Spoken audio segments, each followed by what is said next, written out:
नमस्कार मित्रों, आज के इस वीडियो में मैं आपको बताने वाला हूं कि स्वयं श्री कृष्ण भगवान अंगराज कर्ण को कहते हैं कि कर्ण, तुम अधर्म का साथ छोड़कर धर्म की तरफ आ जाओ और मैं तुम्हारे सामने पूरा जगत झुका के तुम्हारे चरणों में रख दूंगा। मैं तुम्हें पूरा जगत दे दूंगा, तुम चाहो वो इस जगत में कर देना। तुम परिवर्तन की राह में अधर्म के मार्ग पर मत चलो। तो फिर दोस्तों, ये सब जानने के लिए आप हमारे वीडियो के साथ में बने रहिए अंत।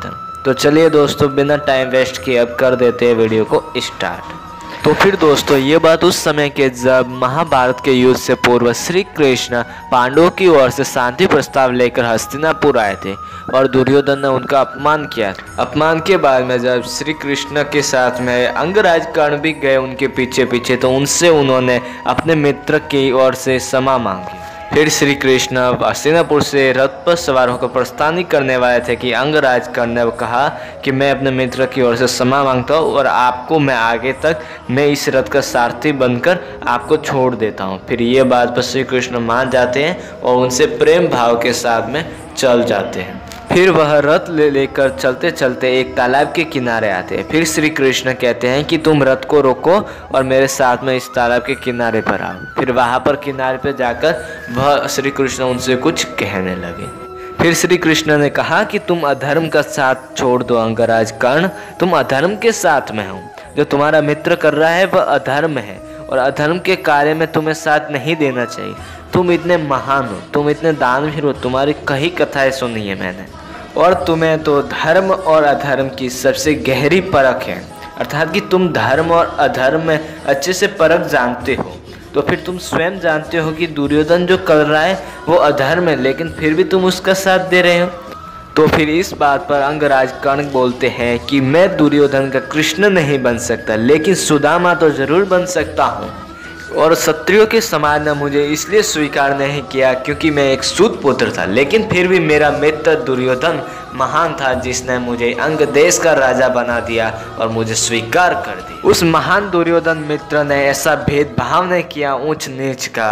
और आज से वर्षों पूर्व जब द्रोणाचार्य, कृपाचार्य और भीष्म पितामह जैसे महान धनुर्धरों ने जब मेरा अपमान किया, तो मेरा मित्र दुर्योधन ही मेरे साथ आया और उसने मुझे अंग देश का राजा बनाया और मुझे इस पद तक पहुंचाया।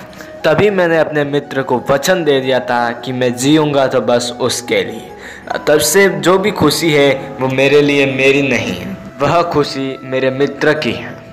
और रही बात कि वह अधर्म के रास्ते पर चल रहे, लेकिन मैं उन्हें रोकने का कई प्रयास किया। अगर वह न माने तो मुझे उनका कहना करना है। और रही बात कि वह जब अधर्म के कार्य करते हैं तो मैं अपने स्वयं की दृष्टि को नीचे कर देता हूँ। फिर ये सब हो जाने के बाद में श्री कृष्ण कर्ण को कहते हैं कि तुम राधे नहीं कुंती हो, अब तुम धर्म के पक्ष में आ जाओ। मैं तुम्हें सारा जगत दे दूंगा, ये हस्तिनापुर तुम्हारे चरणों में होगा, ये पांडवप्रस्थ अर्थात इंद्रप्रस्थ भी तुम्हारा है। इस पूरे जगत पर अब तुम्हारा अधिकार हो जाएगा और तुम चाहो वो कर पाओगे, तुम चाहो तो परिवर्तन भी ला सकते हो। अब बस तुम धर्म के कार्य में आ जाओ। मैं स्वयं द्वारकाधीश श्री कृष्ण तुम्हारा सारथी बन जाऊंगा, तुम्हारे धर्म के कार्यों में तुम्हारा हाथ बढ़ाऊंगा, किंतु तुम धर्म के पक्ष में आ जाओ, तुम धर्मात्माओं के साथ आ जाओ।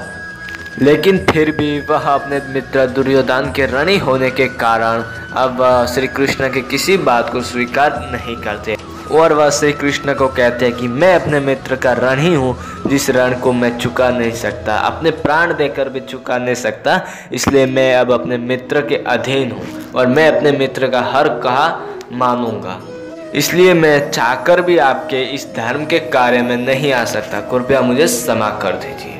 तो फिर दोस्तों, आज का ये हमारा था वीडियो। अगर आपको वीडियो पसंद आया तो कमेंट बॉक्स में कमेंट करना ना भूलें। और अभी तक आपने अगर हमारे चैनल को सब्सक्राइब नहीं किया तो कृपया सब्सक्राइब कर दें और बेल आइकन प्रेस करना ना भूलें।